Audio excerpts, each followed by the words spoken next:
complex human bodies to study the anatomy because you wouldn't have to worry about taking them and then cause a brain back and things like that. That's a good point. Yeah. And truthfully, why are they so interested in this place? I mean, truthfully, when you make it wood, so to speak, in our galaxy, what is so interesting for us? All right. Why us is the question, John. Why what? Why us? Why are they interested in us? I can almost answer that. I mean, when you look at the Earth, it's a hustle and bustle of activity and growth and beings and intelligence, and it's a contrast to everything around it, right? Yeah, well, my opinion is it's not that they came here looking down and saying, oh yeah, that's a neat place, let's go down and visit. I think they created the whole thing, and that's their interest. So they have an intense interest in following their handiwork.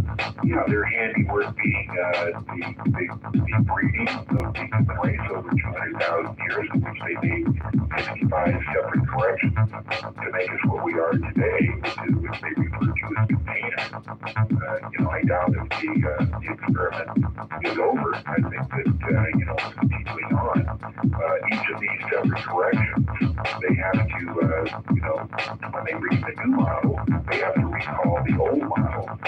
And they do that with, mass plagues, floods, gyroscopic recessions of the Earth, which I might mention all this EPA and BLM and stuff about, carefully burying our trash. Every 23,000 years, this Earth rotates on its axis and takes up a different rotation, and it essentially cleans everything out. So why are we so worried? We're about, 1,000 years overdue for this rotation. So why are we worried about all this trash? You're talking about a polar reverse? Well, I just devastated because it used to take me 7 minutes to drive to the dump, but now it takes 3 hours. Time for the big cleaning. It's all going to be done for us. You don't have to worry about that. All right. On the toll-free line, you're on the air with John Lear. Good morning. Where are you calling from? Calling from Bakersfield, all right? All right. We're holding this for east of the Rockies, sir, for about 5 more minutes. Thank you very much for the call, though. The wild card line, you're on the air with John Lear. Good morning. Good morning. Wonderful show. Sunshine here. I think that was Betty and Barney Hill, wasn't it? So he said 1955. Oh, I didn't know when their book came out. Betty and Barney Hill. It was after 63. Oh, I see. Okay, my mistake. But anyway, they did allude to the time travel to it, or the time span to it, believe, didn't they?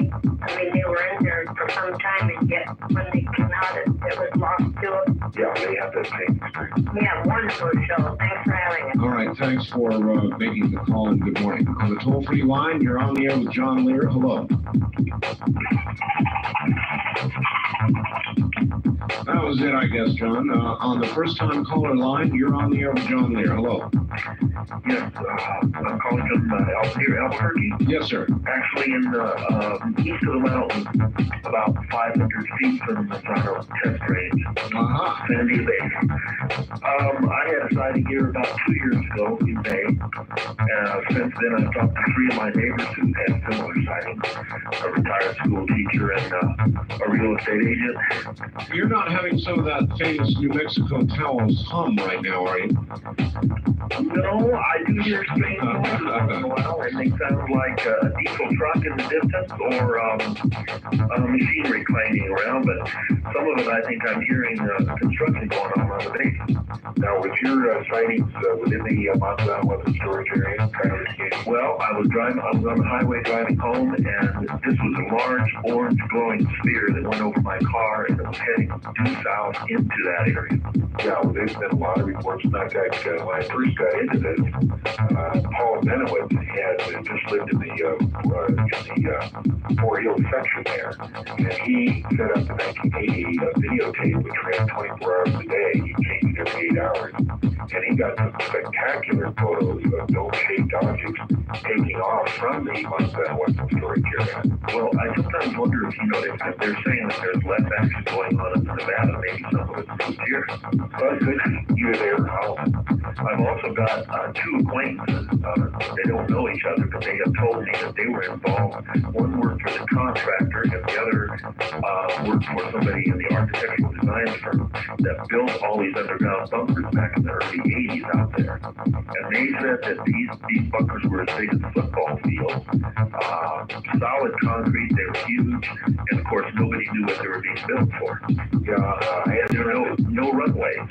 Yeah, I have a friend that went in one of those things, and he said that there was nothing in there, but he said it was absolutely enormous. And but there was nothing in there at the time he went in.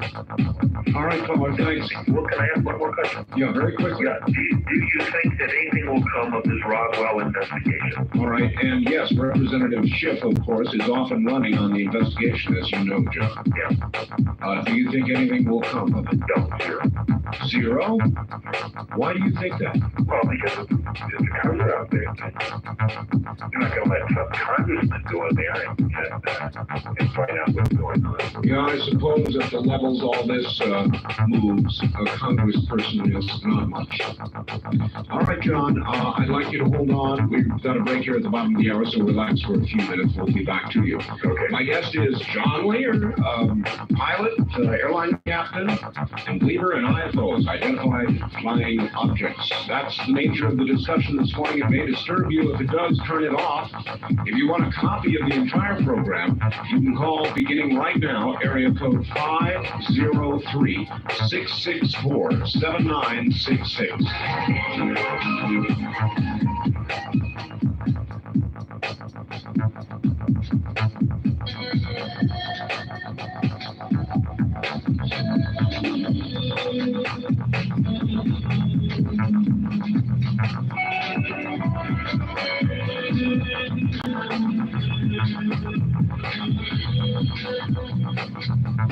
From the Kingdom of Nine, this is Coast to Coast AM with Art Bell on the CBC Radio Network. Now, once again, here's Art. Once again, here I am, and I want to repeat, we spent the first 2 hours of the program, if you didn't get it, doing a pretty thorough examination of the history of UFOs and the beginning of John's involvement.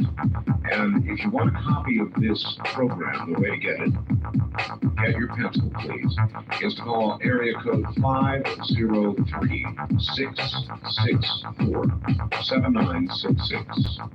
503-664-7966.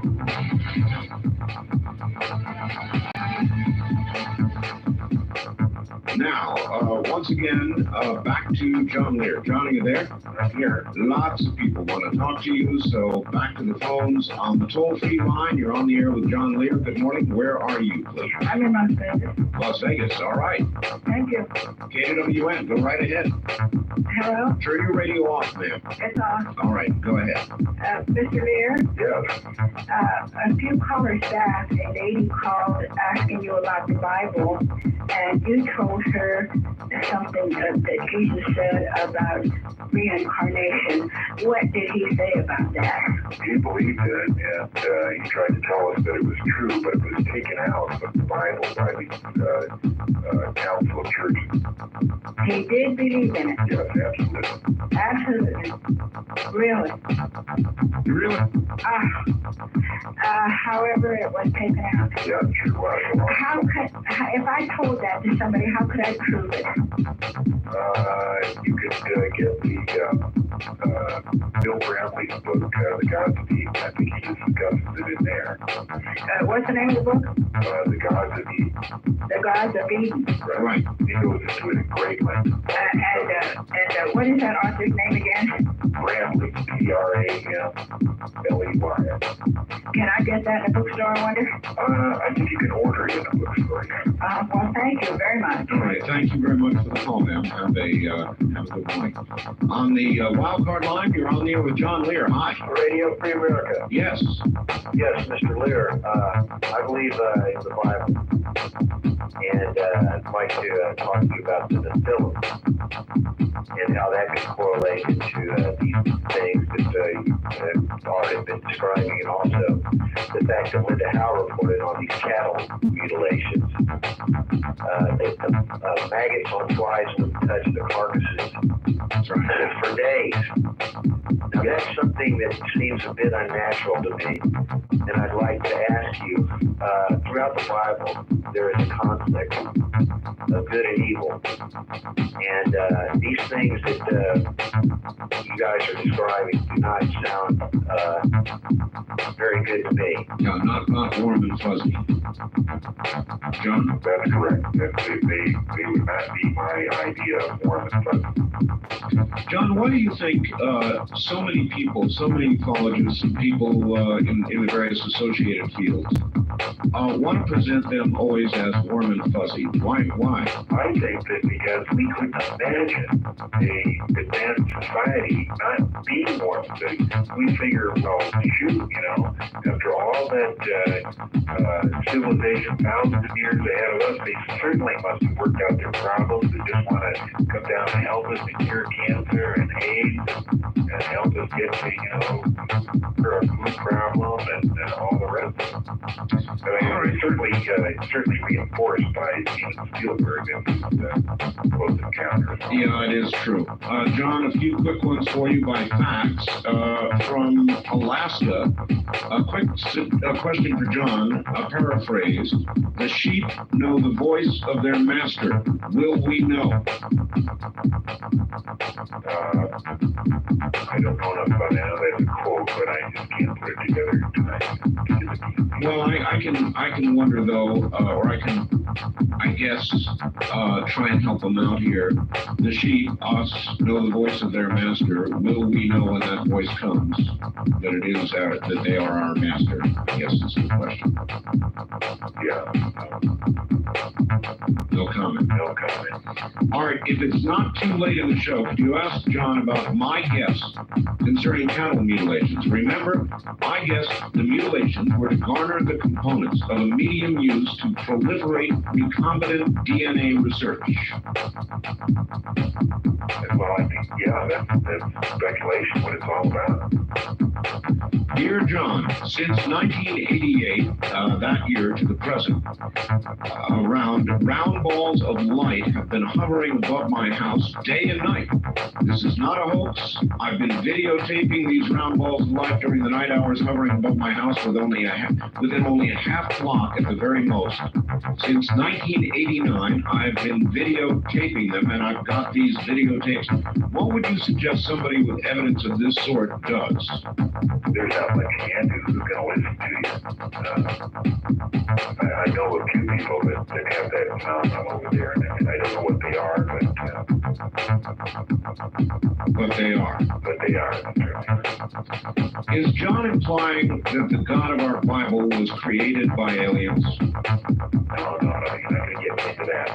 Okay, we'll just drop that one and go back to the phones. On the wild card line, you're on the air with John Lear. Hi.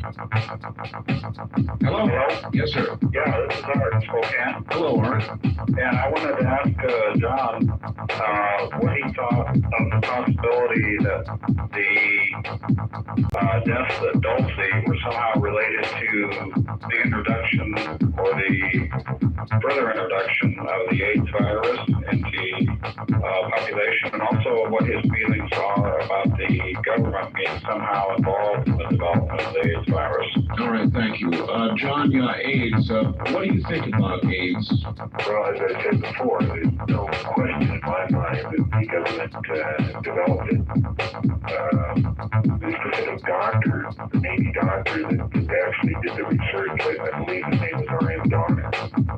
And, we made it what it was for. I don't know. Some people say it was to eliminate or decrease the population, but certainly there ought to be better ways to do it because AIDS takes a long time to affect, and also it could cause a lot of suffering. I think our hospitals would be overtaxed before it would start reducing population. So when people say, well, it's just the government trying to reduce the population, possibly, but you think even they would be able to figure out a quicker way to do it? Well, I know that there was congressional testimony. It's on the record, John, an inquiry of some scientists about whether such a thing could be created that would produce or suppress the human immune system. Yeah, I got a copy of that, and that's what they got their initial $10 million funding to create that. So that much is at least on the record. All right. On the toll-free line, you're on the air with John Lear. Good morning. Good morning, how are you? Fine, sir. Where are you? I'm KOGO, San Diego. Excellent. John, I have some questions about one of the guests we had on earlier. Wrote the Montauk book. Oh, Preston yes. Nichols. Preston Nichols. I had him on the program, yes. Right. And I wondered if your guest could make any references to some of the things he said in his books, like the alien treaties or things like that. I didn't follow the Montauk books too closely. I did listen to Preston Nichols several times. All I can say is specifically, yes, there is an alien treaty. But other than that, unless you have a more specific question. No, I guess you just wanted a general reference, whether you were familiar with it, whether you agreed with it. Yeah, we certainly do have a treaty. All right, one more stab at this, John. This comes from Veronica in Wichita. I'm a Christian, but not so arrogant a Christian to believe that we are the only form of life God created. As the Bible says, in my Father's house there are many mansions. Were it not so, wouldn't he have told us? Well, somebody had to create everybody, right? Somebody did it. Some entity, something did it. I think most of us believe that a power far greater than ourselves had something to do with this. It's just too complex. All right, on the toll-free line, you're on the air with John Lear. Good morning. Okay, hi, good morning. I'd like to say that just on a common sense and as one entity and stuff like that, there probably is, even if there is one entity, I'm not saying there probably is, but even if there is, and I go through life and have to go see him in judgment day, I'm going to appeal to a higher court because he's got peers. I mean, there would have to be that. But anyway, on this time travel? Yes. Okay. Time travel, the way you're looking at it, I think time travel back in the past, there's no way you can see time from back in the past, but you'll never be able to travel it. You'll only see a lifetime. And as far as for the future, that you might be able to do that too, but you'll never be able to come back to your own time. Just on, what are you basing these comments? Well, it's just like, okay, let's say the extraterrestrial. Okay, you'd be a fool not to think that we're the only ones in the universe. Well, wait a minute. You are switching topics. I'm going to explain that. All right. Okay. It's like planets in other galaxies. We look at them right now, and what we're looking at isn't right now. It's time from way back when. We know life from way back when. That's true. So there may be inhabitants somewhere we see.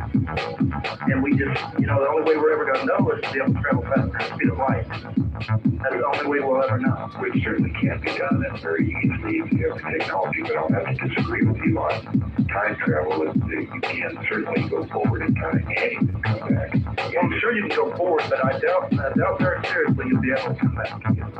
Okay, well, we disagree on that. It's just on common sense, though. I mean, I don't understand how you think you can come back to a time that you can go forward. Unless you're talking about this gravitational thing where you hold off and you're thinking you go and then forward in time and you're never leaving the time that you're left.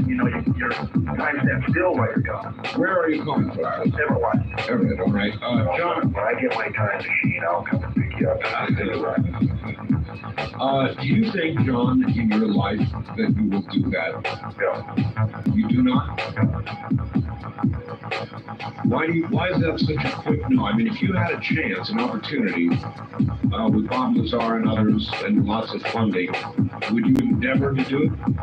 No, I think it's a lot of money. No, it's very complex machinery, and I don't think it can be done at 52. I'm going to retire here at 50, and I hope to have maybe a couple of years attending my mom, but certainly there's nothing. I want to go back and see or go forward with an interesting concept. It certainly can't be done. All right. On the toll-free line, you're on the air with John Lear. Good morning. Morning, Art. Cliff, Goodell, Arizona, GFY. Yes, sir. I was wondering if John might have privileged information that might give us a clue to our future. Have we been told anything that might tell us where we're headed? Oh, I will say this, that in my brief career as a ufologist, I've made several predictions, 2 or 3 of them, and they've all turned out false. So I may be a good researcher, but I'm a terrible prophet. okay. Thank you, John. Thank you very much from Arizona, of course, KFYI. On the wild card line, you're on the air with John Lear. Hi. Hi. Yes, sir. Hi, John? Yeah. Oh, this is fantastic. John, I'm an old fighter pilot from Korea. And we used to fly the old F-86s. Yeah, my favorite one, Eve. Okay. They were Pratt Whitney and we do the Rolls-Royce engines. Yeah. And the only time I ever got involved with your company was when I bought my own jet, and it was a Lear jet. Anyway, we had a plane out at about 35,000 feet one time coming over Kansas City. No, I think it was Cincinnati. And he came, my pilot came back and we get up there, we said we had to bring him down to 25,000 feet. And we picked her up again, and she flew like a real trooper. Yeah, interesting. Oh, interesting as hell, yeah. Anyway, the reason I wanted to call and get my, I'm calling from San Diego, the home of the Tailbook Maniacs. Right. Yeah. Roll a bunch of cowboys out here. But some of us are really curious about things. And you know about Thorne? Rip Thorne. No, which one is that? Well, he's a physicist, a cosmologist out here. And we were wondering about what the heck is going on. We're involved in the accelerator up there at Stanford. Yeah. And we took a whack at things, and I gotta be a big stallion. Well, you're right in the middle of the action down in San Diego, because that's where the Navy has a lot of their operations. And I can tell you some real weird stories about stuff that goes on down there. But you are right at the center of operations. I doubt if you could ever penetrate it, but if you could, you'd see a lot of real interesting stuff. Well, here's what we got. We're looking at times 10 to the minus 33rd. And we're looking at, instead of black holes, we're looking at wormholes. Yeah. And this is a concept that Thorne has been preaching for about 10 years. Of course, I think it's a black hole. And it's a viable concept, a wormhole. And you know that we got a black hole in our vicinity. You know, supposedly every galaxy has its own black hole. And as far as wormhole, I don't think that's how it works. But go ahead. Well, it has to do with the space-time continuum. And listen to Thorne. Of course, Thorne's an old buddy of mine. And at first, it's inconceivable. If you look at the space-time continuum, it is a viable concept. Yeah, I think that what he's trying to do is figure out how they can get from place to place without violating the speed of light. And because they don't have access to the real information of how it works, they invent stuff like wormholes. But the way it works is called the instantaneous propagation of gravity. Science doesn't know it yet, but gravity is instantaneous, and there's 2 forms of it, A and B. And basically, to travel 50 times as fast as the speed of light, what you do is generate a very powerful beam of gravity and pull space towards you. Space is actually a fabric. It can be pulled this way and that. We think of it as nothing. We think of it as something that has just 1 height span per square meter.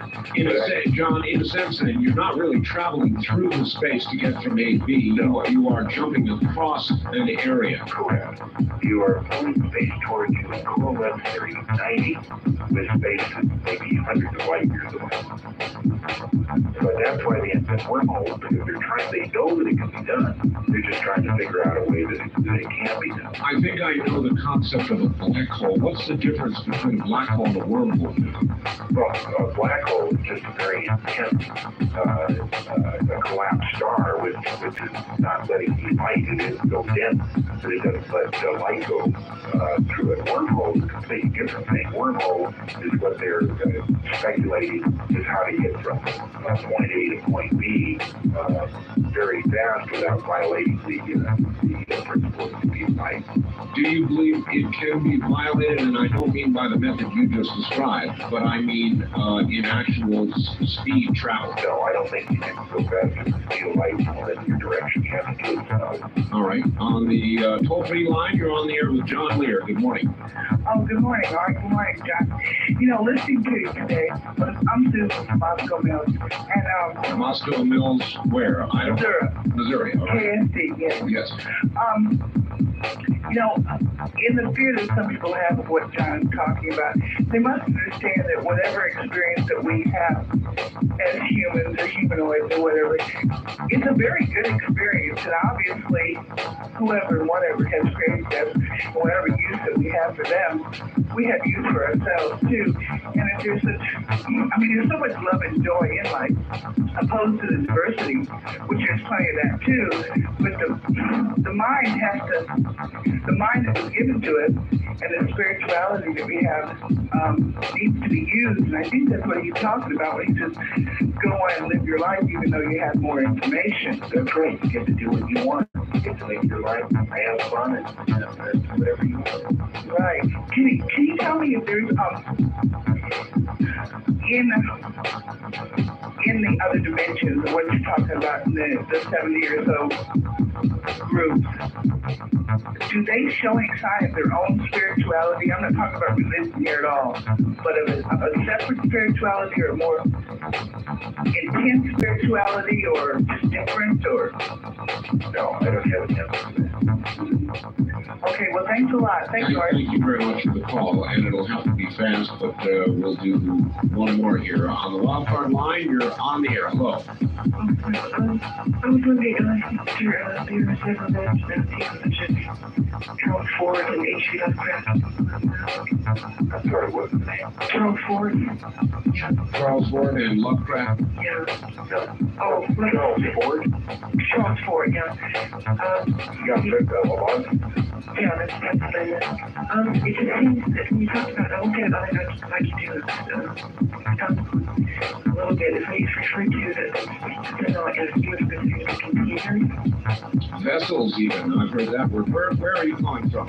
I'm San Francisco. All right. John, you've said it before. Vessels, containers for the soul. Well, if we're speculating for the soul, it wasn't described in documents that Bob read exactly what the containers of. It could be containers of hormones, enzymes, or whatever. My own speculation is that we are containers of. Well, it's I guess it's a good one, and I hope we do contain souls. You can never destroy the soul; it goes on forever and ever and ever. Some people are able to recall past experiences, but most people are not. You're not supposed to be able to recall, but in fact, the soul goes on forever. All right. On that note, vessels, all of you, containers, we are going to have to pause for mortal news at the top of the hour. We'll be back with John Lear and more from the CBC Radio Network.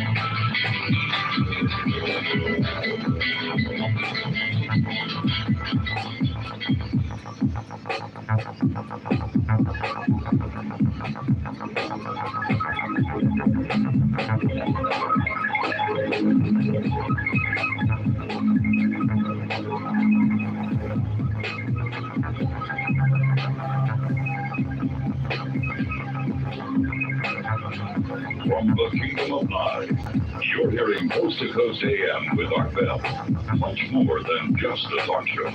To participate in the program, call toll free 1-800-618-8255. That's 1-800-618-8255. This is the CDC Radio Network. It certainly is, and I thought that if the Dreamland theme might be appropriate, we do got shows Sunday evenings, 7 to 10, topics, always just like this. One of these days we're going to snag John for Dreamland as well.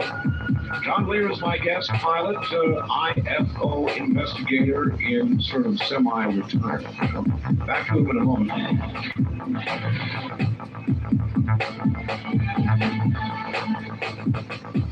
All right, John Lear is my guest. Back now to John and your questions. John, are you there? Yeah, right here. All right, by fax from Portland, Oregon, Sylvia, please ask your guests, who does the briefing of presidents when they come into office on the supposed national security aspects of IFOs? Would be MJ-12. MJ-12, which still operates. Who's been making the decisions over the years on the continuity of our government's policy toward IFOs? MJ-12. Who decides what the president should know? MJ-12. And elaborate on that. Within the MJ-12 intelligence community, there's a great disdain for elected and appointed officials, which is why the president and the Congress or any other appointed officials don't know very much. Security clearances work like this. The lowest security clearance you can get is top secret. Above that, there's 28 levels of what's called top secret crypto, and they run through up to 28 being the highest. Above that, there's 10 names like Libra, Amber, Ultra, the top being suggested. Now, the President of the United States has a clearance about top secret crypto 17. He doesn't know very much. He doesn't need to know very much. He's kind of a figurehead. So they tell him, a little bit. They tell him probably that there's recovered vehicles and they maybe have a dead body or so, but he doesn't know the whole story. He doesn't need the whole story to perform his job. All right, John, this, and then we'll go back to the phones from San Clemente, California. Art, I heard that a nuclear explosion can actually destroy a soul. And I heard Mark McCandless say there is a death ray that can eliminate the soul. Does John know if the soul can die or be destroyed? Well, it's my understanding that it can.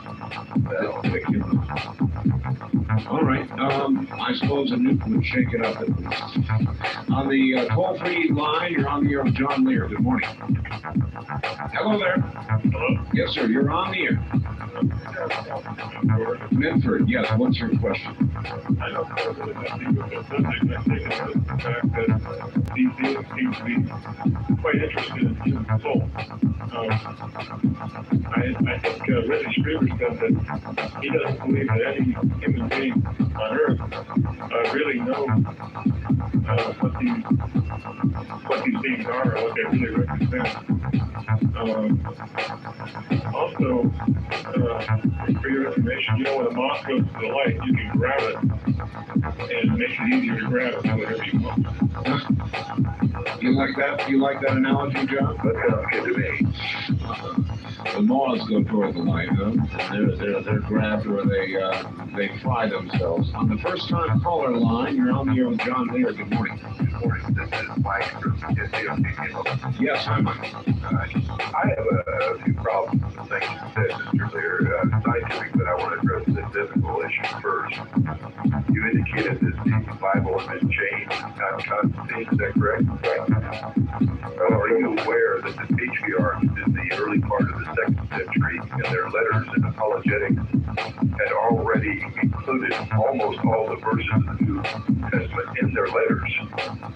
Well, this is more than 100 years before Constantine. And so that we can find almost all the New Testament just in their letters of writing to each other's apologetics. Okay, now, and that there has been a copy of the whole book of Mark found in Egypt, dated in the 125 after Christ, after AD. And they calculate how long it would have taken to get that deep into Egypt. It would have existed before the turn of the century.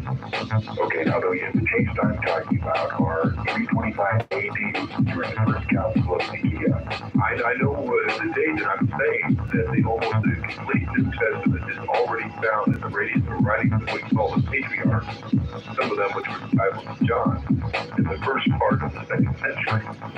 And so we already have the New Testament in letters written back and forth. Plus we have a whole book of Mark found in around 120, Argell's date of 125 AD. Then you have even secular historians agree that Luke, who wrote the Gospel Luke and the Acts, is the first race historian and had to have been there. And so I'm wondering where you come up with this conclusion. I've heard this theory before and questioned people about it, they insist on it. But then when you present with the fact that the New Testament can be recovered from documents before the time they say they were changed, they just kind of go on. And so they say, well, they may be recovered, but they're not in the King James Version. That has nothing to do with the reliability. When you do textual analysis, it's not based on when the King James is written, it's based on the number of manuscripts and how old they are and how much they changed over a period of time. Even for the Old Testament, we even have in the Dead Sea Scrolls a good part of the book of Isaiah recovered that we find that we're changing very little with what we have today. I'm just saying your conclusion, if you do careful research, and apparently you didn't know that the New Testament canon was known and can be found in manuscripts older than before Constantine was ever born. I'm just saying that they didn't make it to the King James Version, and people have access. These manuscripts still exist when we compare them to the King James Version. Now, as for science, I'm always upset when people talk about science, but ignore the fact that when they start talking about things that are supernatural, they include in science. And I'm going to give you one example. We talk about time travel. One of our most basic laws is conservation of energy and matter. Now, if someone comes from another time into this time dimension and brings their matter with them, they have added matter and broken the law of conservation of energy and matter. When we, by definition, when something breaks our natural laws, we call it supernatural. But everybody seems to want to bring its umbrella under the umbrella of science instead of call it what it is. Which is what? Okay, so supernatural. All right. So where are we wrong? Excuse me? Where are we wrong? Where are you wrong? Yes. Well, that you're dealing with the supernatural. That I'm dealing with the supernatural. All right, I guess it's a semantic argument. He wants it called the supernatural instead of science. Oh, that's good. Yeah, okay. On the toll-free line, good morning. You're on the air with John Lear. Yeah, the heartbeat sound in the ocean is government work. It's gone? It's government work. Oh, it's government work. Yeah, I'll explain that in a second, but I just want to say something to John Lear. John, everyone around here says he works for Air America, and I don't want to go into that. About the sonar set, 3 sentences. Thanks to Congressman Sam Farr, a sonar device that might have threatened the environment has been indefinitely delayed. The Scripps Institute of Oceanography and the Defense Department's Advanced Research Projects Agency has stopped the project's development in order to conduct an EIS. The $35 million device, part of the acoustic thermometry of ocean climate ASOP program, would be placed off the coast of Point Sur and Monterey National Marine Sanctuary. Well, I'm aware of the fact that they have plans, but it hasn't been done yet. Right, the device relies on the transmission of sonar bursts, blah, blah, blah. Well, I've heard this thing over the radio, and it sounds like a heartbeat. It goes boom, ba-doom, boom, ba-doom, boom, ba-doom. Well, Sam Farr, the congressman, stopped and for 20 miles north of where they were going to place it. A couple of divers heard exactly the same thing. That's what's going on with it. All right, thanks. Well, I say, as far as I know, they have not yet begun that project. It's been halted, and so I have great doubts that that's what they're hearing, but the time will tell. On the toll-free line, you're on the air with John Lear. Good morning. Well, Mr. Lear, your aviation credentials are certainly impeccable, to say the least, but like the previous caller said, your science discussion is kind of strange, to say the least. It doesn't seem to hold a lot of water with any present scientific theory. Okay, well, just tell me specifically where I went. Well, the discussion of element 115 is all based on a non-existent element. It exists because I know that I did experiments with it. And this is a stable, non-radioactive element. That's correct. Okay, well, let's suppose that's true, and I can't say anything different than that. I would like to say also, you mentioned the book, The Gods of Eden. There has recently been released on the internet an excellent, in my opinion, review of this book that says that it's pretty much based on L. Ron Hubbard's Scientology. What do you think of that? I don't think so, because I studied scientific psychology for a very short time, and I don't think there's any correlation. Well, thanks a lot for your time, and I've been keeping up with your information since about 1988, and I hope it's not all over with the screen. Thanks. All right, thank you. That's an interesting comment. I hope it's not too. Wildcard Line, you're on the air with John Lear. Good morning. Yeah, I'd like to ask John Lear a question that I really doubt that he can do anything to deny it. John, how long have you been involved in these cults? Never, as far as I know. You're saying that most of the information in the books we read are not a cult book? No, because I read a book 10 years ago called The Cosmic Trigger, Final Secrets of Oz, and how they were going to duplicate the second coming of Christ with the alien deal that people would believe that they were going to be saved by aliens. Yeah, Christ. John, I understand what he's saying. I'm sure a lot of the religious folks out there think you've got 3 6s somewhere tattooed under your hairline. John? Yeah. Under that gray hair. Yeah, I see. John, what about Air America? You did, can you talk about that at all? Sure. I worked for CASI, which was Continental Air Services Inc., a wholly owned subsidiary of Continental Airlines. We did the same work as Air America, but we were not a wholly owned subsidiary of the CIA, which Air America was. We did all the same stuff, but no, I did not work for Air America. I worked for CASI. And those who are familiar with the operations of the Southeast Asia know exactly what I'm talking about. I'm not going to, I'm just going to bring some up. Go ahead. What is it? Iran-Contra. Yeah. You want to talk about that? Sure, what are you talking about? You transported, or were about to transport, some material to Iran, yes? And from Israel to Iran. So you ran some of the early weapons that Israel cut loose on our word, is that correct? Yeah, we did. I never made a flight. Like I say, the first airplane got shot down. The Mossad was running the operation.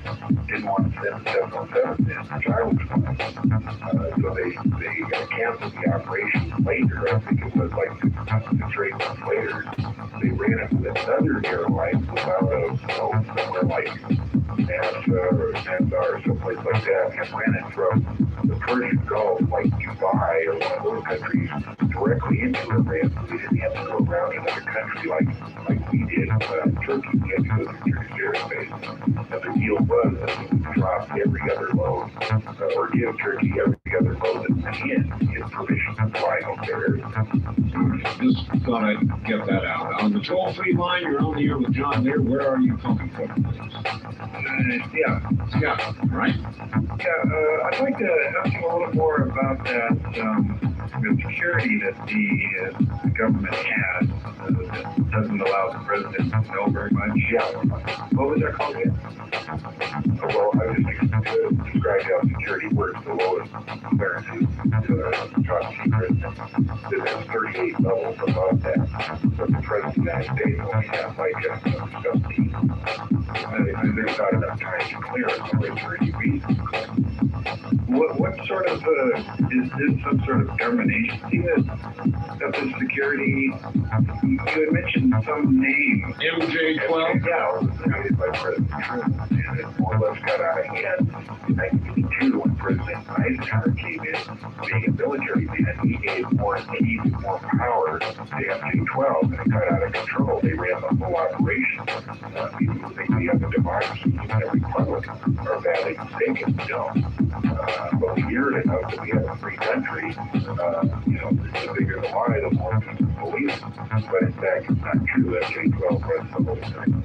Okay, one last thing, Art. Could you give the number, or not the number, the address to your network? I'll take it off the address to the network. What do you mean?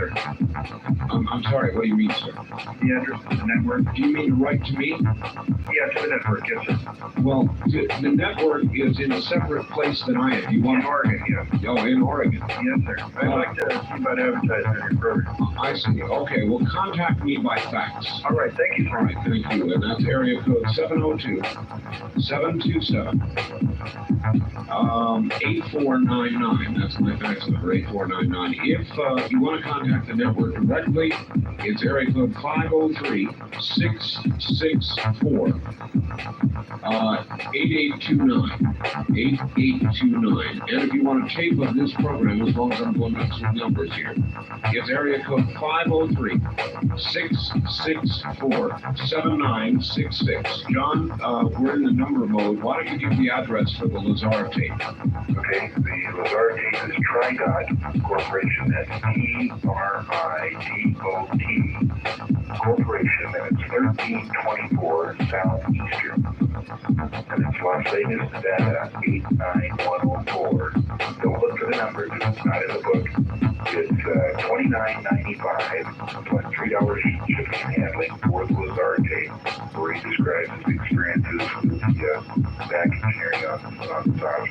All right, good. On the toll-free line, you're on the air. Good morning. Hi, Vancouver, Canada calling. Great show. Hello, John. I don't really know too much about boats, so this might be a real basic question, but can you tell me about the navigation of these craft and what they would be built out of? What kind of compounds? It's my understanding that the material that they're made out of is more or less a grown material. They've been able to compact the atoms in such a tight state that it's almost indestructible. We've seen that many times where a saucer will crash the sand and be at a 45-degree angle impact, but there's little or no damage. So as far as navigation, I don't know how that works. I just know how the propulsion. Okay, well, best of luck. All right, thank you. John, you remember, first of all, did you happen to catch the movie Roswell on Showtime? Sure, I was the producer with a friend. Oh, what was your assessment of the movie? Was it good?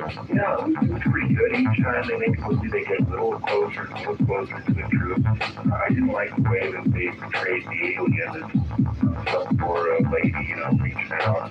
Yep. And it didn't look all that realistic. But, it was better than this stuff before. Well, in that movie and in descriptions of Roswell, there is a number of witnesses, John, who say that a piece of material from one of those craft was held, and they showed it in Roswell, and you could crumple it up, and it would spring right back out again. Right. Is that similar to the material that you described a little while ago? As the construction? Yes, sir. Some of it. Yeah, you can imagine, I suppose, various parts of it. Yeah, they're all new. All right, very good. Let's go here. On the wild card line, you're on the air with John Lear. Good morning. Yeah, this is Greg, Kiski, Alaska. Kiski, Alaska. Yes, sir. Right, anyway, after the first couple hours, because Katie and I doesn't play those until after you're over. I see. So this may work an answer, but I got 3 short questions for John. Number 1, are you a member of the Trilateral Commission? No. About the Council on Foreign Relations? No. About a member of the Masons?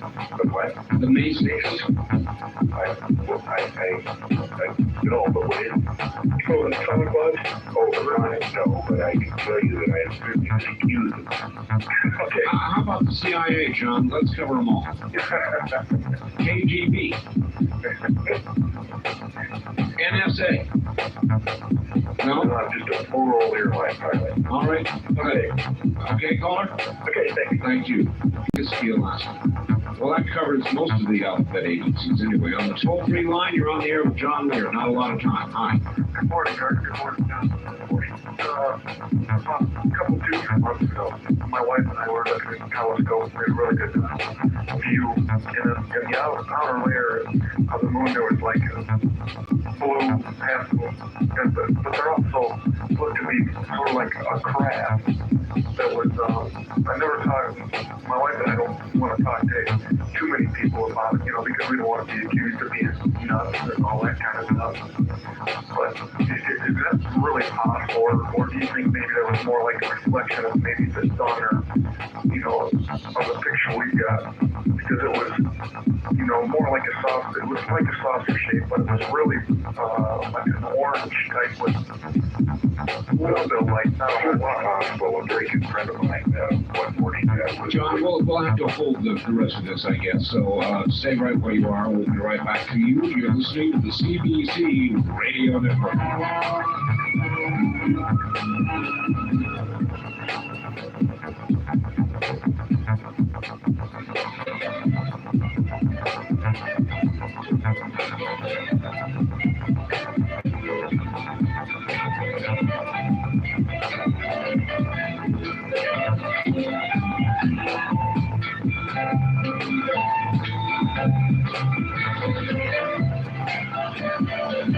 Call Art Bell in the Kingdom of Time. Toll free at 1-800-618-8255. 1-800-618-TALK.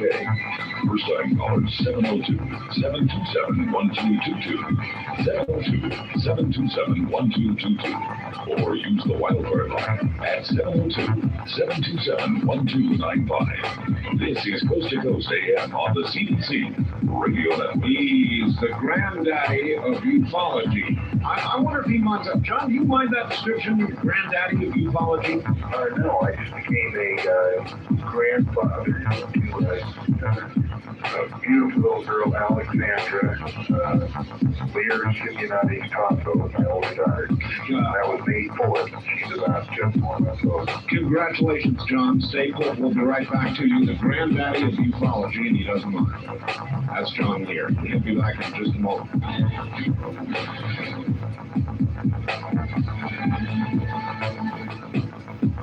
Once again, here's John Lear. Hi, John. How you doing? Final portion now. From Omaha, Nebraska, somebody wants to know, John, isn't it possible the aliens are lying to us? Yeah. They've been several documents that they are accepting. And to tell the previous caller that a friend of mine had seen looking up one morning ready to go fly, he saw a saucer 1/20th the size of just go across. And while we were talking here, I had a reference that I was going to read, but I can't find it. The NASA technical document that documents about 600 different types of weird phenomena that was observed up between the year 1600 and now, as far as blinking lights, flashing lights, weird shadows, all kinds of stuff. I just can't find it. All right. Well, if you run across it, we'll do it. Matt in Portland wants to know, among other things, about a secret Earth war. Linda Howe spoke about a secret Earth war. Does that make any sense to you? Yeah, she was saying that somebody had, they have these secret vaults where the old high-level discussions that are soundproofed and monitored and swept all the time. Sure. And somebody had stepped out, opened the door, and as somebody went in and said, well, how's the secret war going? And of course, what he was referring to is the conflict we have with the brain. All right. I've got to ask you about one more thing. I've done a series of interviews, John. I don't know whether you heard any of them, with Richard Hoagland. Yeah. And Richard, did you hear some of that?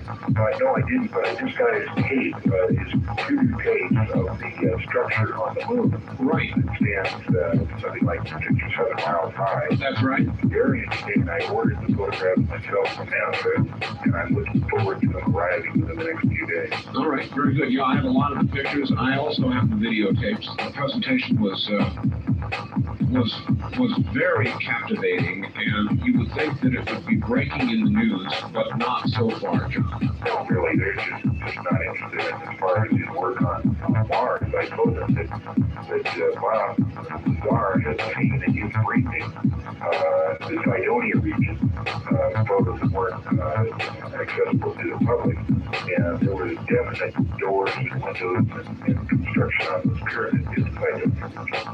All right, on the toll-free line, you're on the air with John Lear. Good morning. Good morning. Yes, sir. Where are you? I'm Bob from KB Export, right? Yes, good, Bob. I got a couple of questions, John. One is, if you familiar with Bill Meyer? Billy Meyer, right, yeah. Well, he talked in his contact papers about the oldest group of visitors up here, and they're actually from the same ancestors as we are. The question I have is, they also believe in reincarnation, and they don't believe in religion as such, but more as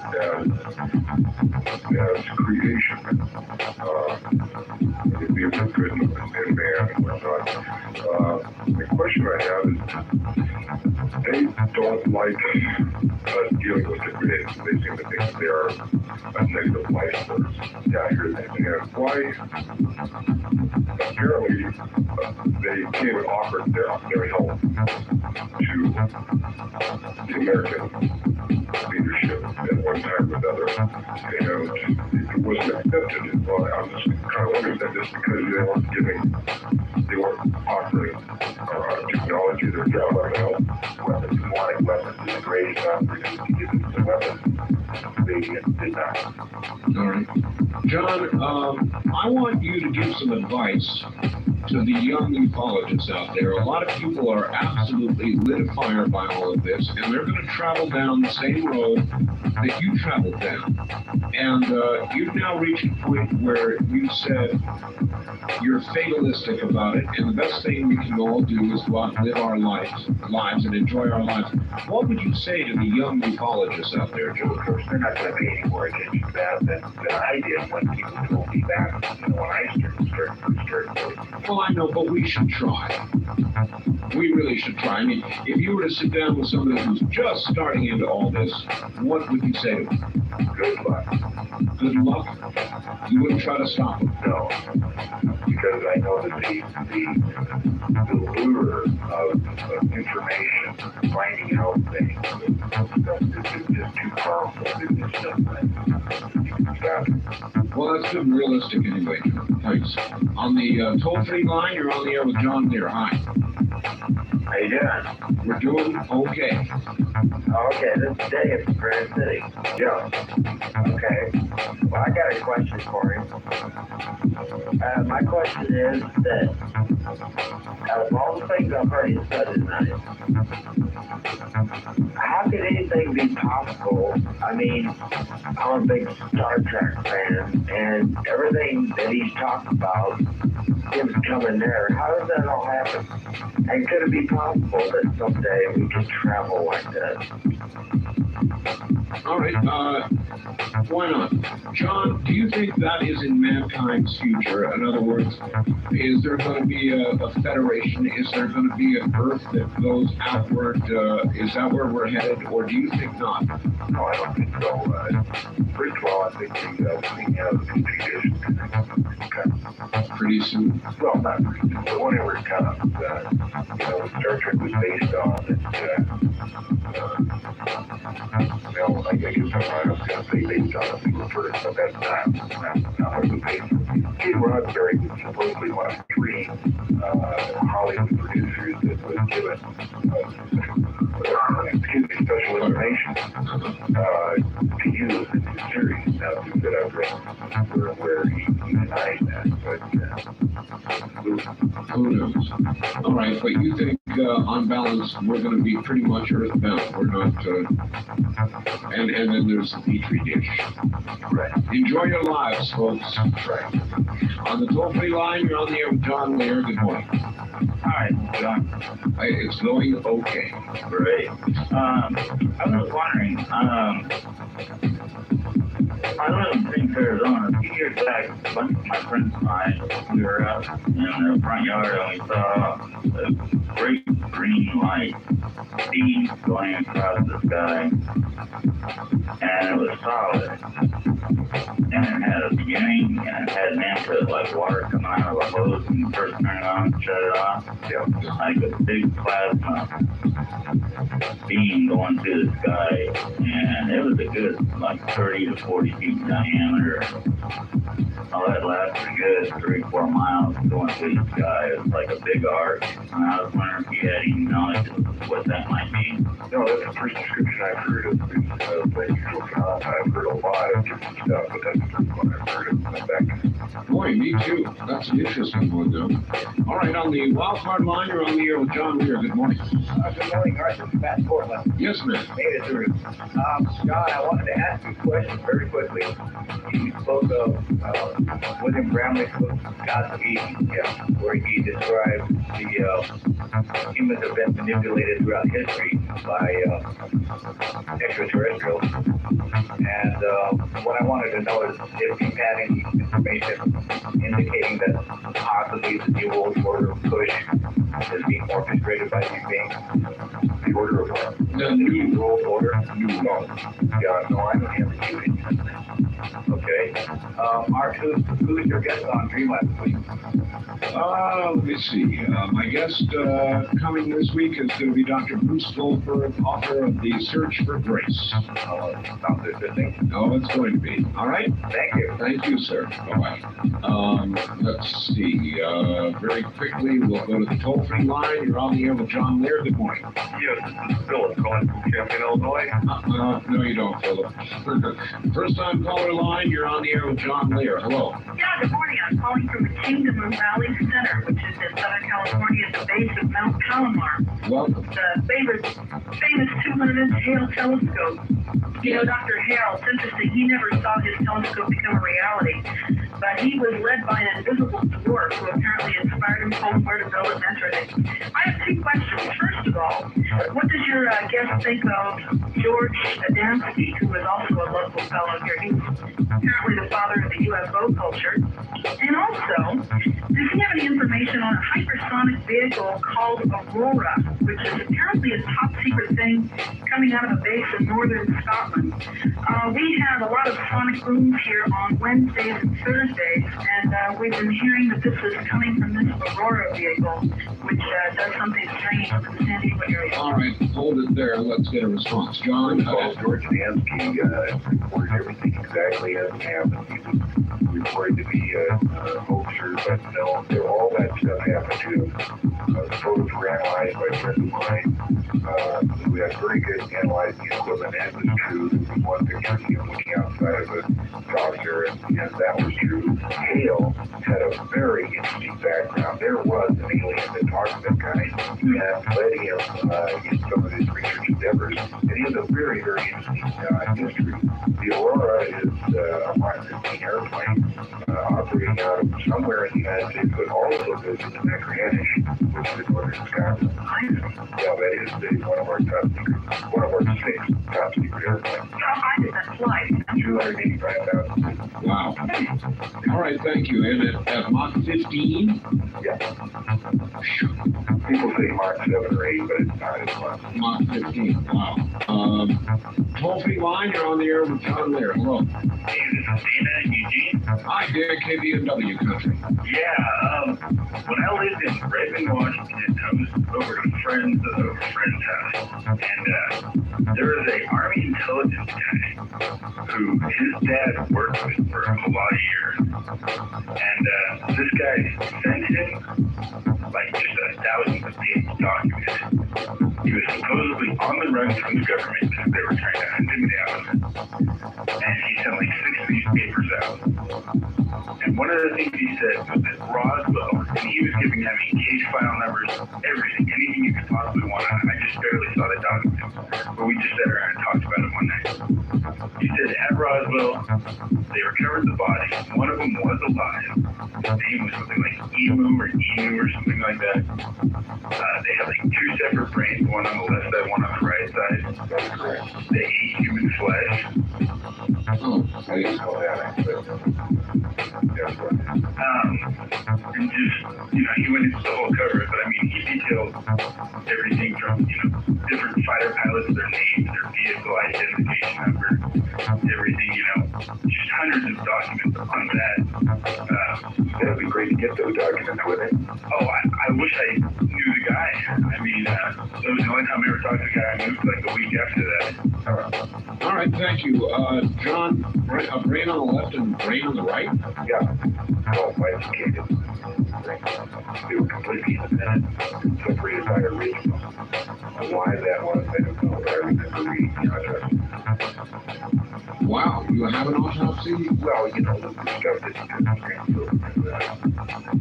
Yeah, all right. On the wild card line, you're on the air with John Lear. Hi. Yeah, this is Louis over in Chico. John, about 2 years ago, I had an opportunity while I was back east to run into an intelligence officer.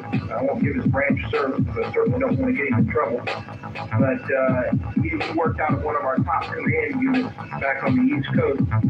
And he told me that, that's what he said, that the aliens that supposedly that our government's dealing with are in a non-interference type of path. And that there were other aliens who were interfering, and he said there was actually 3 levels of government in this country. And they're all vying for positions of power, and they're kind of all in like a standoff to each other because, different groups of these supposed aliens have upped the ante. It's just kind of like here on Earth, Boston, somebody gets an AK-47 and the next guy gets a nuclear bomb. Yeah, I agree with that. I think you're probably right. He also said, though, that the ones that, were, they kind of kept an overall picture of the thing. He said that most of the abductions were not being carried out by aliens, but they were being carried out by the government, and it was for use for later, they were programming people. They would go out and find people who would be susceptible to this. He said they had special editions of films that were very subliminal, and they would get like a control who would make friends with certain individuals, and they would go over to the guy's house, and show him a special copy of E.T., except the guy's not knowing he's watching a special copy of E.T., and they would program these people up to a point where they would either give them a hypnotic experience, or they would actually, and I thought this was kind of amusing, but he said they actually hired dwarfs and would dress them up and have a whole theater set up to be like a ship and give these people a physical experience so that even if they took them out and they got out to a psychiatrist or a hypnotist who was not even believing in this, when he would put them under, that he would give the reading back to them that they actually believed that they went under. All right, kind of a Mission Impossible sort of. Yeah, that's true, and it's been detailed by Martin Cannon, the government abduction. And, they can pretend they're aliens, but I don't think it's the predominant abduction. But yes, the government is certainly. There's a lot of research now, John, into the abduction phenomenon. A lot of the researchers have sort of left the sighting mode, and they think the way to pursue this now is through the abduction phenomenon. Do you agree with that, John? That would be hard to do, but I'm just going to sit and watch. On the toll-free line, you're on the air with John Lear. Hi. Yeah, this is Rich in Anchorage, Alaska. Hello, Rich. I guess you could call me one of them fat, dumb, and lazy Americans because I just got turned on to your program a little while ago, so I'm learning. But I was wondering if you could explain to me what MJ-12 actually is. All right. Well, we did earlier, but we will again. John? MJ-12, the government secret reduced body that was put together by President Truman in 1947 to review and decide what to do about the alien threat, if any. It was given keys by President Eisenhower when he got in, and regretted by President Eisenhower when he got out. He said to where military industrial complex, which MJ-12 essentially run. For the people who don't believe that MJ-12 exists, my source for the existence of MJ-12 was Jimmy Doolittle. Since he's passed away now, I don't plan to saying that that was my source. He confirmed to me that it did exist. All right. On the wild card line, you're on there with John Lear. Yes, real quick, because we're almost out of time. Okay, what I want to say was, Sure. okay, I'll try to, we're going to have more you're doing. No, I have not had enough. Okay, well, he would be a very interesting person to have.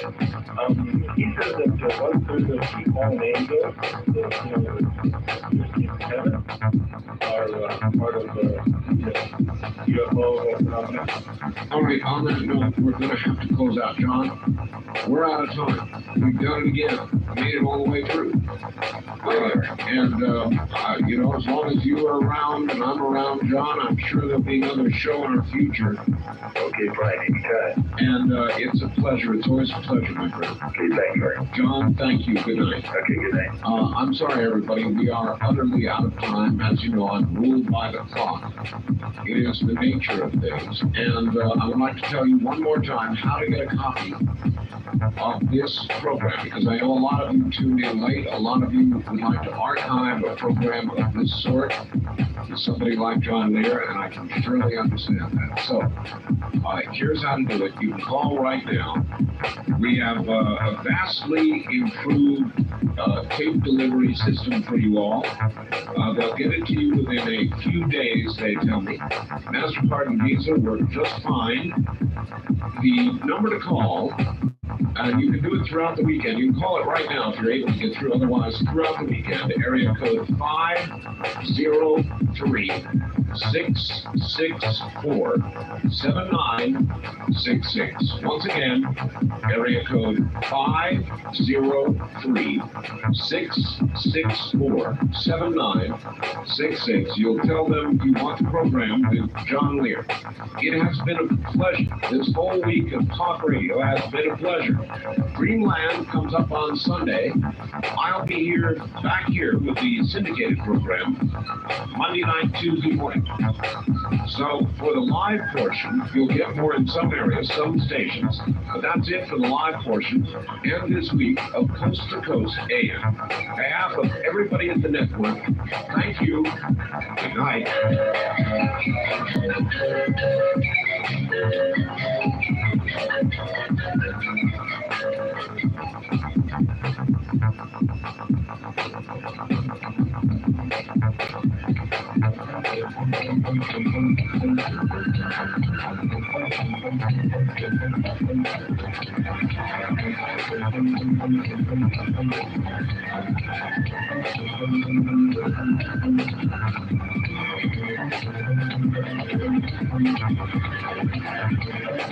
From the high desert and the great American Southwest, I bid you all good evening or good morning.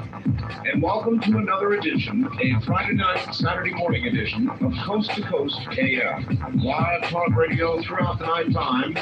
Now the largest, fastest growing all-night program in America. Period.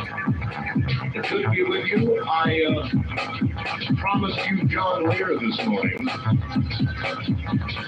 And so it shall be. One little tweak in there, didn't I? All right, John Lear. It's been a long time since John has been on the program. John doesn't really do interviews to speak of. A lot of you don't know who John Lear is, so John Lear is an airline captain. He is that now. He's flown 160 different types of aircraft in over 50 different countries in all types of flying. Experimental test flying, production test flying, airline passenger flying, cargo hauling, movie work, stunt flying, aircraft ferrying, air dropping missions, air racing, and government secret missions of all kinds. Lear has held 18 world speed records in the Learjet, including speed around the world, and holds the most FAA airman certificates issued to a single individual, which include the airline transport rating, flight instructor, ground instructor, navigator, flight engineer, flight dispatcher, airframe and power plant mechanic, control tower operator, and parachute rigger. He has been a commercial pilot for 34 years, has been flying for 38 years. He holds the Professional Air Traffic Controllers Award for Outstanding Airmanship, presented in 1968. He has flown missions worldwide for various government agencies. He flew in Cambodia, Vietnam, and Laos between 1967 and 73, and has flown extensively in Europe, the Middle East, Afghanistan, the Far East, and Africa. As a non-sked pilot, he has over 17,000 hours of flight time, of which over 13,000 hours are in jets.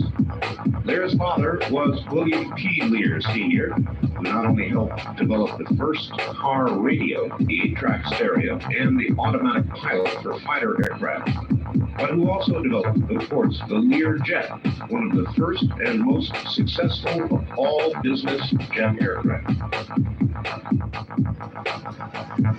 Lear studied the industrial design at the Art Center College in Los Angeles, and was a state senate candidate in Nevada in 1980. He has written extensively about airplanes and other subjects, was Middle East correspondent for Combat Illustrated between 1975 and 77 while stationed in Beirut. He is an amateur photographer and astronomer, has won several photography awards for pictures taken during his worldwide travels. In the early 70s, John Lear owned and skippered the 12-meter America's Cup soliloquy out of Marina del Rey. His interest in UFOs began after reading Bud Hopkins' book, Missing Time. Then, a chance encounter with a U.S. Air Force pilot who was at a base in England where an extraterrestrial craft landed in December of 1980. In 1988, John met a government scientist who worked on a back engineering program of recovered extraterrestrial flying saucers for the Department of Naval Intelligence at a secret base within the Nevada test site known only as S4. This scientist not only explained how these craft travel many times faster than the speed of light, but in March of 1989 took John to a remote desert location to watch the Navy test fly one of those extraterrestrial craft. John, who no longer gives lectures on the subject of UFOs, and has no plans, incidentally, to write a book, is currently a DC-8 captain with a major cargo carrier, has 4 daughters, and lives in Las Vegas with his wife, Marilee. So that's a pretty full plate for anybody's life, I would say, and a little fuller than mine has been, certainly, and I think most. In just one moment, we'll get to John Lear, and I think you'll find him more than just a little fascinating.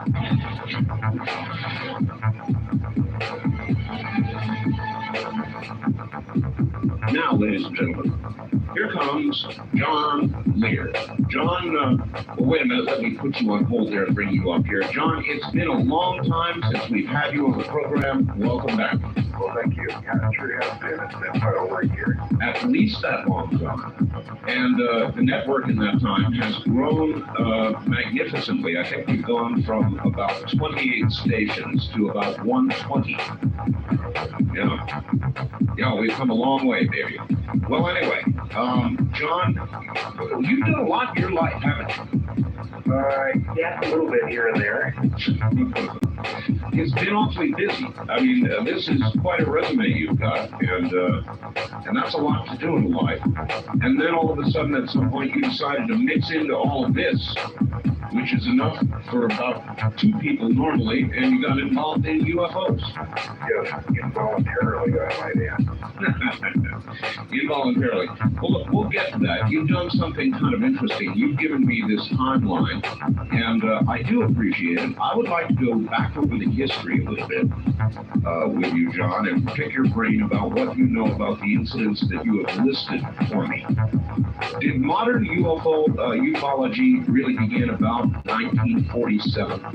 Yeah, it really did with the cannonball sightings, but now there's been a lot that happened before that. There was a recovery, I think in 1941, I think in Arizona, and there was a lot of activity during World War II, but really modern ufology started in 1947 with the recovery, well, first with the NRO sighting up in Seattle, I think it was, and then the recovery of the craft in Roswell, New Mexico. Well, I'm not familiar with the Arnold sighting. Well, Ken Arnold sighting was when he saw those 9 discs flying through the air. He was out on a search and rescue mission. And he saw these discs, and when he landed, reporters wanted to know what he saw, and he said, well, they look kind of like saucers, and that was the first coin of the term flying saucer.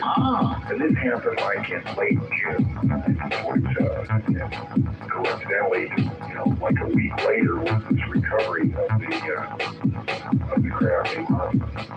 Well, I say modern ufology. Really, there have been sightings, I suppose, for as long as man has been around to record them, haven't there? Yeah, at least there's hundreds of references in the Bible, and for that, Chinese and Indian records record saucers, up to 4,000 years ago. Okay, now to Roswell very quickly. I interviewed the author of the book, The Truth About the UFO Crash at Roswell the other day.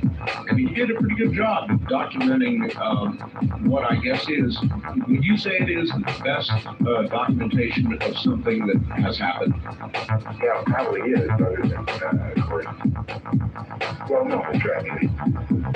It is. And I know you looked at Roswell. I guess it's probably one of the first things that you studied when you jumped into all this.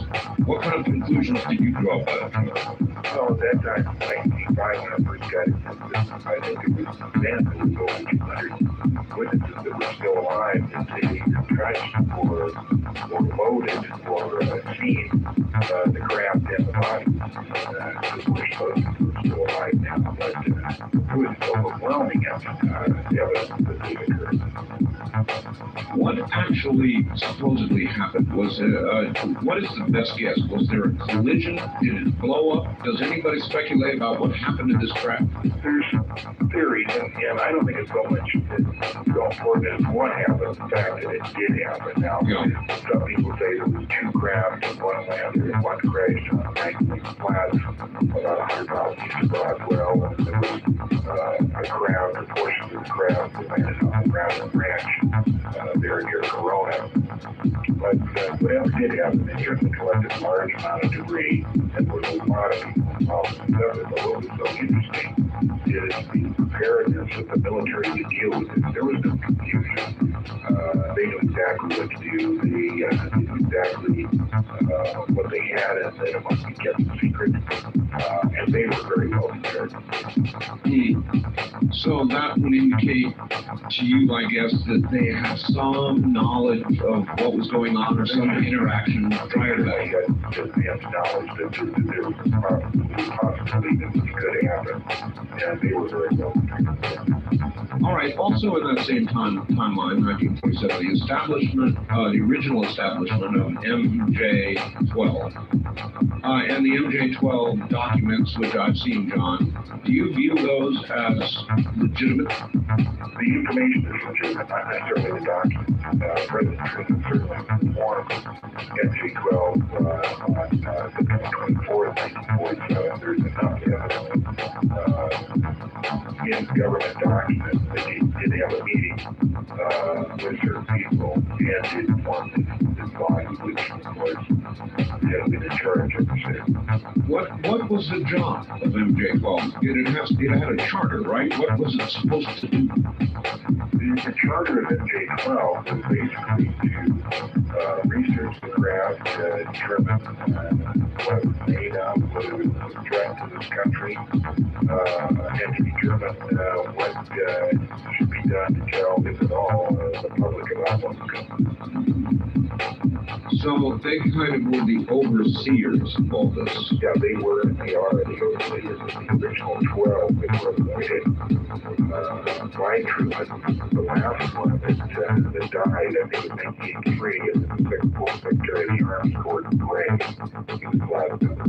As to who is involved or a member of MJ-12 today, we can only speculate. I really don't know, but... Well, since that time, there must have been many members. In other words, people die, people retire, people get sick, all kinds of things. So if it's... Are you saying it's still in place today? Yeah, MJ-12 certainly is in place. And, they have, they would have had to replace the original 12. I don't think it would be more than 30 probably involved. People talk, John, about this current administration, the Clinton administration, and how open they've been with the nuclear, the tests that were done, the awful things that were done.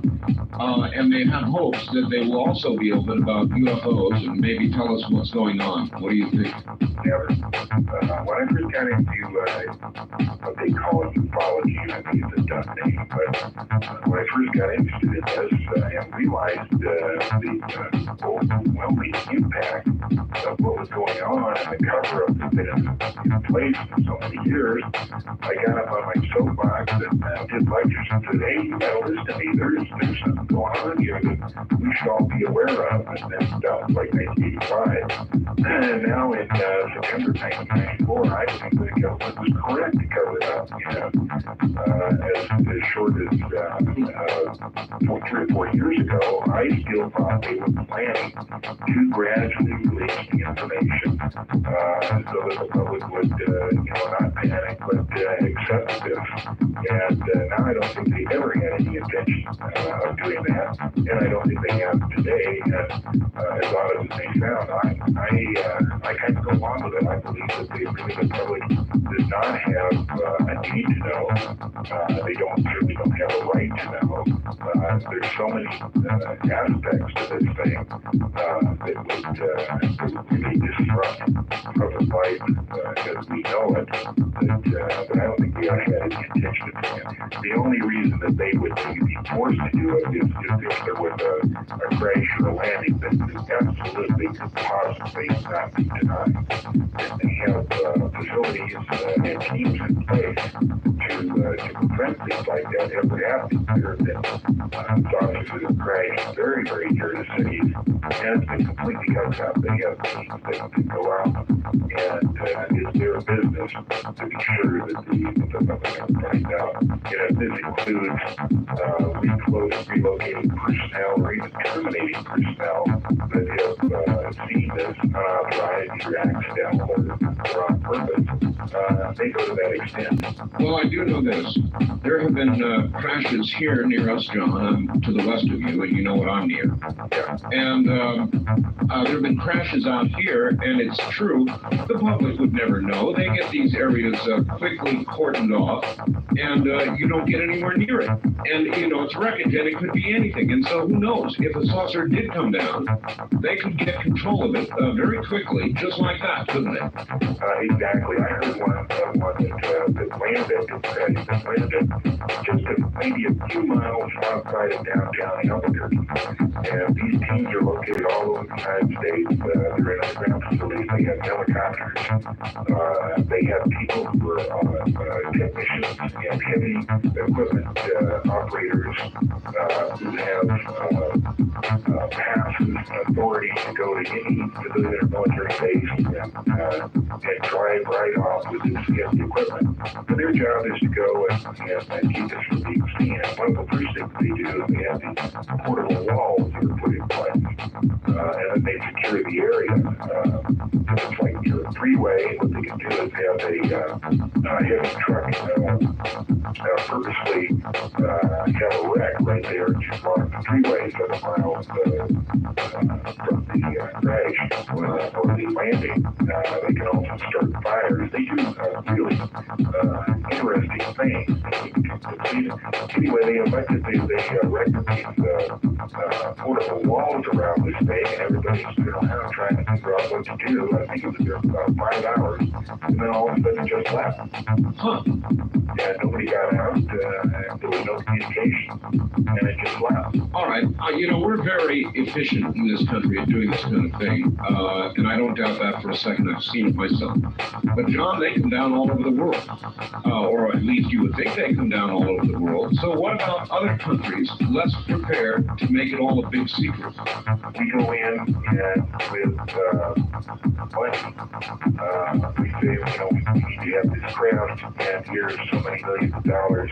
Make sure that nobody even finds out about it. Yeah, recovery in Bolivia, one in South Africa, did it very few years ago. All over the world, except for Russia, we have control over those, and I don't know how that happened. I don't know what happened in Russia versus Ukraine. There's recovery there. So. What, in 1948, the Aztec recovery, a possible EBE-1, what does all that mean, the Mantell incident? Aztec recovery was a sponsor crash in Aztec, Mexico, and they recovered a few bodies from that one. It's not sure where they got their first live alien, but they were called, they were named EBEs, extraterrestrial biological entities, by Dr. Detlef Brock, who was one of the first members of MJ-12. At some point in that 47, 48, 49, they recovered the first live alien. The Mantell incident suffered from that. That was the B-51 crash, piloted by Thomas Mantell over, I'm trying to think, it was in Kentucky, and he got up to about 30,000 feet. He was on clear communication, and he said, I have it in sight, it's enormous, the thing's tremendous size, and then the next thing they knew is the B-51 crash in the field. It was completely disintegrated. There are stories that Mantell's body was not in the crash, but I don't know for sure, but that was the Mantell incident, and that occurred in the same year as the How many bodies totally do you think they recovered? From between 50 to 100, representing at least 5 different civilizations. They're all on cryogenic storage. One of the interesting things here is in 1972, the only civilian that I know that ever got to see the bodies was Jackie Gleason, and he was a very big supporter of Nixon. They were playing golf down there in Miami in 1972, and Jackie Gleason, as not many people know, was one of the, he had a tremendous interest in flying saucers. He had one of the biggest civilian collections of books and memorabilia and pictures and stuff like that. No, I didn't know that. In upstate New York, his house was built in the shape of the saucer he called it the mothership. Anyway, in conversations with Nixon, he said, was any chance to get to see the bodies? And yeah, sure. And when they finished their golf game, they went over and got a presidential helicopter, and they went to Homestead Air Force Base, which was right near the where they were playing, and golf, and he was showing the bodies. The reason we know this story is... All right, John, hold it right there. We're at the bottom of the hour, and we'll be right back. My guest is John Lear, commercial airline pilot, ufologist in semi-retirement, since he happens to be here with us this morning. We'll be right back.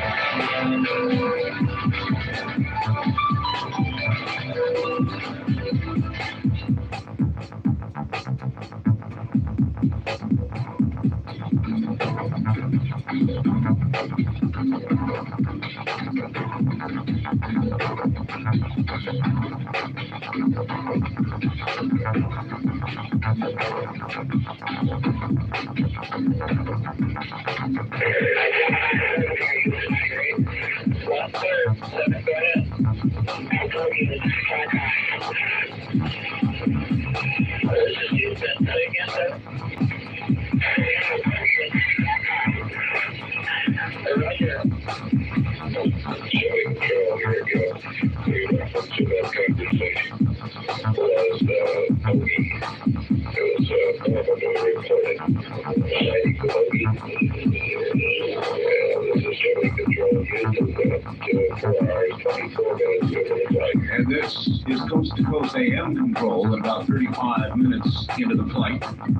And the flight this morning is with John Lear, son Bill Lear, jet pilot, aviator for just about all his AWOL life, and very much a believer in UFOs, or John would call them, I believe, IFOs, identified flying objects, because he says he knows exactly what they are.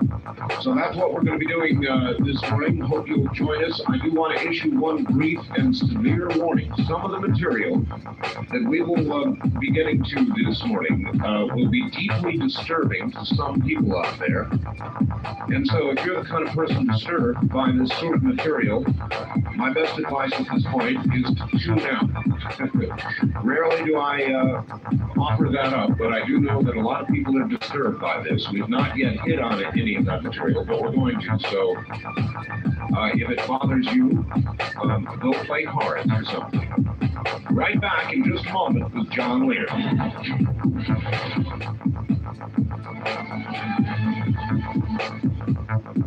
Back now to John Lear. John. Yeah.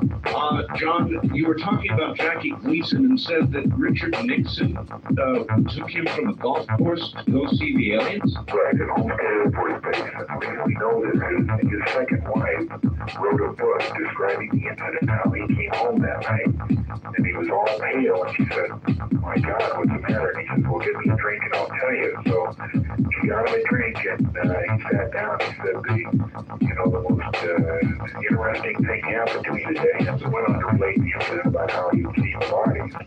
And this book was never published, but in the manuscript, this is how it was. Wow. And so he actually got to see the bodies at Homestead? Homestead Air Force Base, right. So that was one of the places that they had the cryogenic storage and display for people who were authorized to see the displays, like certain world leaders, political people. Are they still there now? I don't know. Well, surely we do still have bodies, don't we? Sure, we still have them all. And no idea where they might be. Sure. I have heard some rumors lately, John, that there might be some bodies here in Nevada somewhere. Not, Area 51-ish, but somewhere else here in Nevada. Have you heard that? Could very well be. There's a lot of things here in Nevada. And there's a lot of secret places, not only Nevada test sites, but there's a lot of other places right close here at Nellis Air Force Base. There's a place they call Area 2, which is a nuclear bomb storage area, but part of that area is called, they call it the Q area, or Area Q. Yeah, there's a lot of pieces and bits and parts stored there. Area Q, that's what I've heard of. All right, there are so many incidents we can talk about.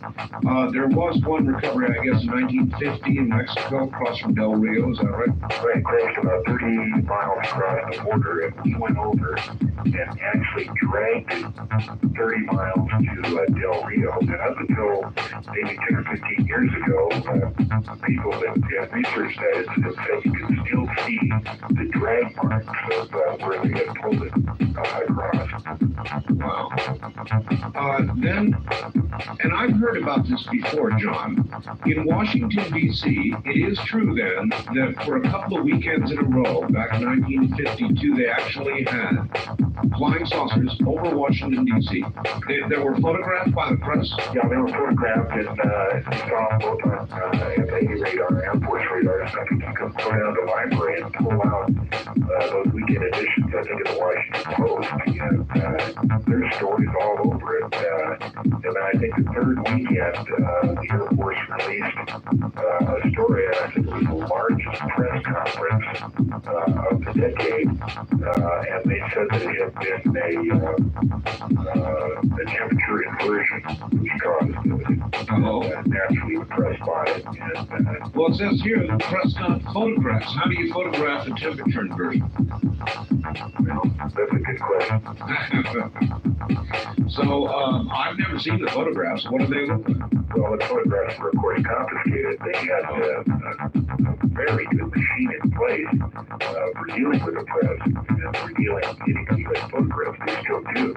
Now, once in a while, you'll see a photograph of a bright light in the sky, but you won't see any real good photographs because somehow they get them all up. Then there was a recovery near Johannesburg, South Africa, back in '53, and I sort of vaguely remember something about that, John. What happened? Well, there was one then, I don't know too much about that, but there was one over several years ago that... yeah, maybe that's one I remember. That supposedly crashed, and we sent one of our the recovery teams with the C5As, and they go over there and they load it up and bring it back to wherever. Some say Ray Patterson, some say out here at the Edgar Lake. All right, and then the first official meeting in 1954, supposedly, between Eisenhower and the aliens at Muroc Dry Lake, is that correct? Yeah, and as ridiculous as this may sound, there's very good evidence that did occur. And Muroc was the original name of Edwards Air Force Base. It was later being after Glenn Edwards, who I think crashed in a flying wing there. But it was called Muroc. Eisenhower was vacationing at the time in Palm Springs, and he was called to Edwards by the military, and the press was given a story that he had to attend an emergency session with Dennis as a cover. But in fact, this is when the meeting occurred, and Eisenhower essentially told these people that the world was not ready to see them or be aware of them, and that's where it stood until the Parliament encounter of 1954. But later, the Dennis was interviewed and said, no, he's not important to the scene. So the cover story was started to unravel. All right. By 1956, with more recoveries haven't been done, the first human mutilation occurred, is that correct? Yeah, well, the first one that they knew about, and that was in the Grudge 13 report that Bill English read, and it was Jonathan P. Lovett, who was a tech sergeant out on the Harlem Range, and he and the captain were out there recovered from the missile debris about 3 o'clock in the morning. And as the story goes, Lovett went over to the hill where there was kind of a bright shining light, and the captain called out, and he went up to the hill and saw that this with a kind of a snake-like arm coming out of it, and it grabbed Lovett, kicking and screaming and dragged him in his saucer. The captain, who was touched ran down back in his jeep and went back to the base, and he was in fact charged with murder because there was no body. But about 10 days later, they recovered the body about 10 miles downrange, and I won't go into details, but it was horribly mutilated. Just use your imagination about that. It could be worse than that. In 1957, John, you say there was a prohibition of the word space in the media. For about 10 months, the media was not allowed to use the word space in any of their stories. Why? And that was, they were just where they didn't want the public to be thinking or be aware about anything in space. This was before Sputnik had gone up, and they were. You have to understand, at that time, the government was just petrified about this whole thing, with mutilations and saucers crashing all over the place. They didn't want the public thinking about the possibility of anything other than terrestrial stuff. John, while we're on the subject of mutilations, Linda Howe, who does this show with me on Sunday called Dreamland, concentrates a lot on animal mutilations. And I just got an article from somebody. It came in the Associated Press article and with a local kind of angle to it in the Albuquerque Journal dated Sunday, August 14th, so it's brand new. There are cattle mutilations going on like crazy right now in northern New Mexico, and they really are odd, John. High EQs, genitals and tongues and so forth removed, all that sort of thing going on, and it's going on massively now in northern New Mexico. Are the cattle mutilations related in any way to the human mutilations? I don't know, but they do the same thing. They core out the rectum. They take the genitals. They carve the eyes out. They follow the same pattern. We had a very interesting incident happen here in Nevada. If you'll remember, in 1990, there was a big story about 128 sheep that were found dead in central Nevada. Yes, I recall. Well, the interesting thing is that area was sealed off to reporters and researchers, and no pictures were ever released, yet no independent inspection was done. After the initial interest, there was only one story down there in Reno. This reporter never went near the horses or the site, but relied mainly on unsubstantiated reports from the authorities. And he wrote that the horses were killed by rifle bullets fired from persons who were charged, but then later released for insufficient evidence. Right. And this reporter received the Pulitzer Prize for his report. If you had to hazard a guess with regard to all these cattle mutilations, what do you think's being done? I don't know. It has to do with genetic experimentation. Those particular parts of the body, I think they use it, hormone secretions, that kind of thing, for whatever they're experimenting. Well, there are people who suggest that it's our own government, that our government is somehow doing it. But it wouldn't make sense to me that our government wouldn't feel a need or would even have a need to raid anybody's cattle farm. Well, certainly if it was our own government, they would do it a little bit more discreetly. There's no question in my mind that we do some of that, but the major portion of it is done by someone else. Well, you'd think the government could get cattle if they need cattle. Certainly they could have a farm and they wouldn't leave the bodies lying around just to invite speculation. All right. The explosion over Nevada that you talked about, then a recovery of a craft in New Mexico in 1962. Yeah, I was just trying to find a copy of that, of the Las Vegas Sun. It had a front page story of this explosion that occurred. Well, it was seen all over Nevada, but apparently part of it crashed in Mesquite. And apparently that was one of the first test flights that our government made in a recovered extraterrestrial craft. And because of the disastrous outcome of it, there was no more testing until 1972. Apparently that was us trying to fly one of the extraterrestrial craft. Okay, is that one of them that had crashed, or was one turned over to us in some way? Or all I can tell you is it was acquired. Now, whether it crashed and it was good enough for it in order to fly, or whether it was turned over to us as one of the ones that Linda Howe talks about at Hill Air Force Base in Utah. Everybody wakes up one morning and there's one just sitting on the ramp. The doors are open. It's just sitting there. And that was one of the cases where we had to quickly cover it up and take it somewhere. It was just sitting there on the ramp. Now, it's okay with it. I don't know, but it was just there.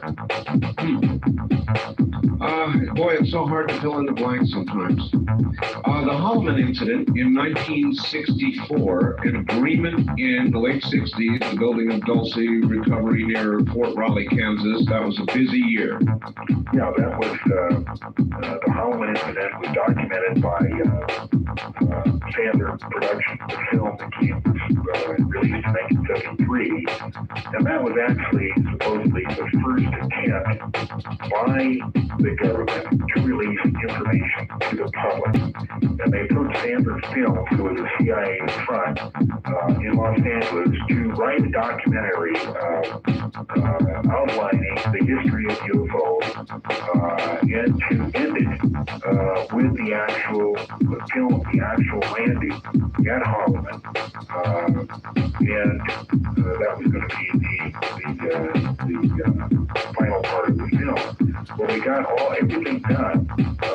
Eminator himself, Robert Eminator, who was the close friend, actually had 800 feet of this film in his house.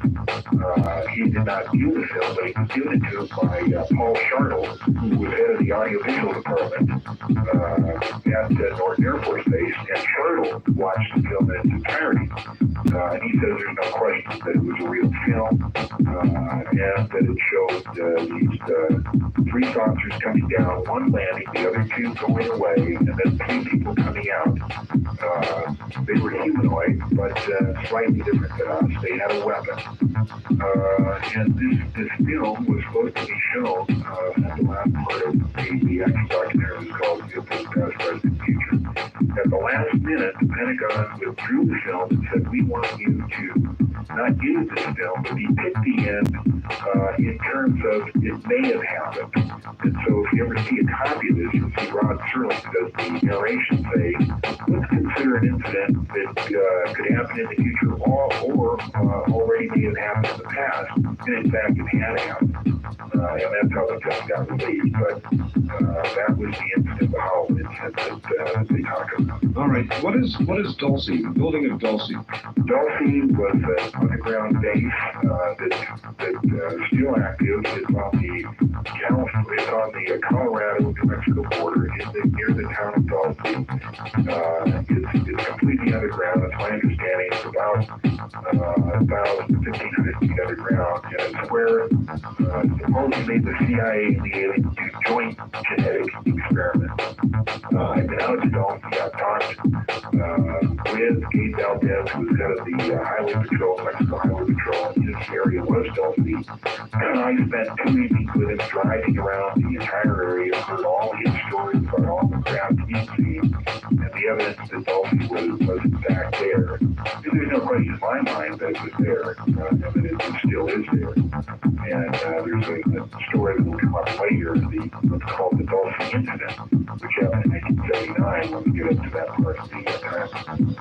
All right, and a recovery at Fort Raleigh, Kansas.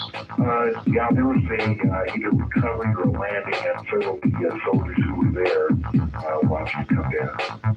Then one near Kecksburg, Pennsylvania. That's a very famous event. It's covered in a lot of these things like Hard Copy and Entertainment Tonight. They do a story on this every once in a while, but there was a recovery there of an acorn-shaped object. And quite a lot of evidence there. Boy, we must have a lot of artifacts stored somewhere, not just bodies, but discs and parts of discs and all the rest of it. Yeah, we do. And I was just reading a story here from one of the researchers in Springfield. Talked about 4 military personnel who were engineers, and they were flown one night, 4 hours to get this back near Wright Pass. They didn't know where they were being flown. They had to sign special security oath. They say that after 4 hours they landed and they were blindfolded.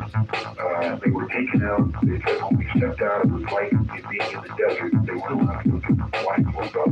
They went into this hangar, and the lights were turned on. The blindfolds taken off, and they said this whole thing was full of all kinds of artifacts.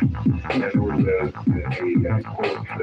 curator there, and they were allowed to inspect, and they were there for 4 days to inspect and speculate on what these items might be. And then after the 4 days, they said they could get back anytime they wanted if they had any fresh ideas, but they were not to discuss their how intriguing.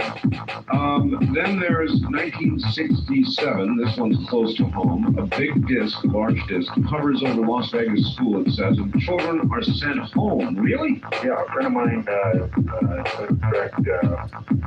Tabitha was, I think, one of the students there, and they just covered over the school, and the children were sent home, and they were able to see quite clearly.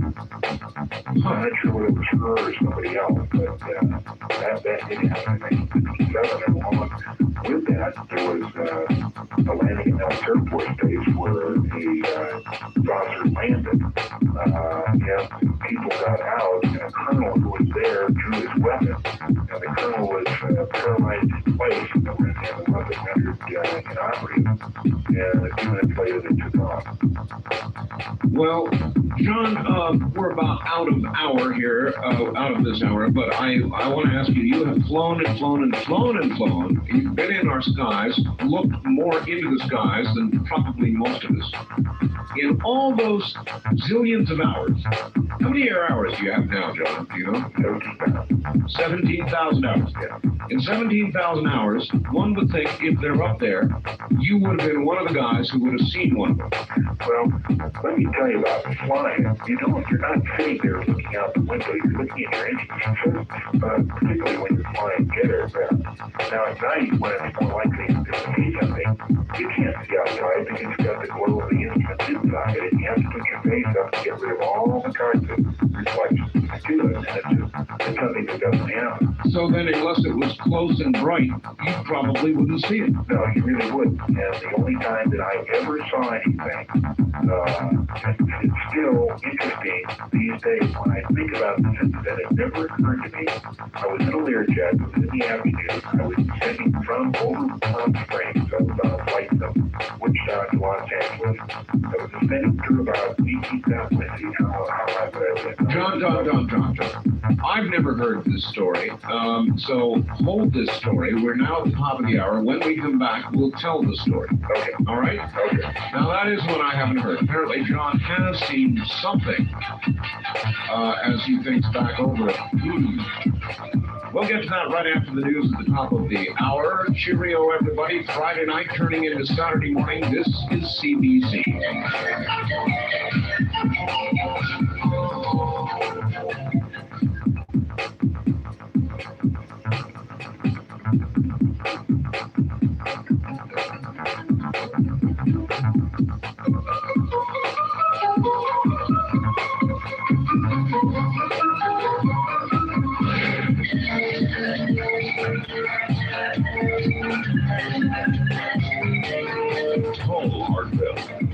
In the Kingdom of Nine, toll free at 1-800-618-8255.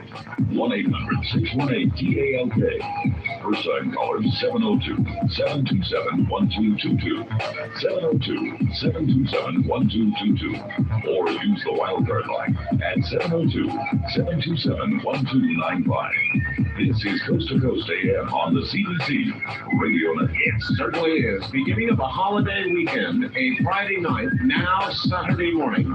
My guest is John Lear, airline captain, and very much a believer in IFOs, Identified Flying Objects. And we will get back to John in a moment.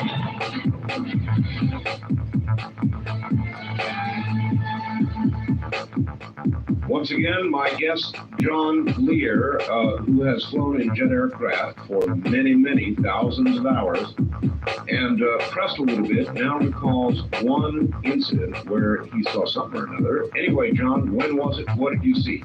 Well, it was like 1966 or so, and I was descending in a Learjet from a flight from Wichita to Los Angeles, and descending speed like 30,000 feet, and I was headed westbound, and from my left to my right, I saw what I thought at the time was a NASA lifting body that had 24 or one of those type things. You remember the one that the $6 million man crashed in? I do, yes.